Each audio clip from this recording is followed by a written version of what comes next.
Hello and welcome. Now in this video, we are going to explore integrations with Evernote. One of the ways that you can extend Evernote's capability is to integrate with other applications.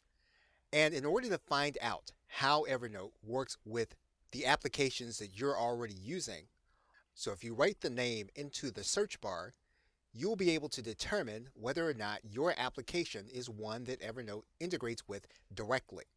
So for example, we would type in Microsoft Outlook because that's a common application that people work with. And you would determine that Evernote actually has an integration with Microsoft Outlook. In fact, you can actually access that integration through Microsoft Office.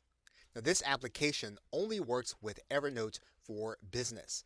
So if you have the free version or if you have one of the other paid versions, you will not be able to use Evernote for Outlook. So it's a good idea to take a look at all of the applications that fall under the category of the platform that you use most. So for example, if you are a Windows PC user, you'd click Windows and you'd see all of the applications that are available direct to Evernote. As you can see here, in this particular case, there are a finite number of applications, so it'd be a good idea to find out what they do. For example, we'll take two of them. Call Note, for example, allows you to automatically send the recording of your Skype conversations to Evernote. The G-Sync It application synchronizes Outlook folders with Evernote notebooks. So again, all of these factors allow you to work with platforms that are already part of your productivity mix.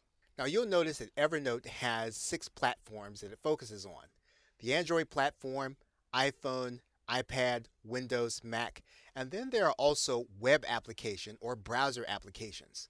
So we're going to go ahead and click Web Applications. And what you're going to notice is that there are a number of web applications that Evernote integrates with. There are 2 in particular that we are going to focus on in this course. One of those applications is If This Then That, or IFFTT, as well as Zapier. Both web applications allow you to connect multiple applications to Evernote. So your capability is extended even further. So in the next video, we're going to start the process by looking at integrations between IFFTT, or If This Then That, and Evernote. Okay, so with that, thanks, and I will see you in another video.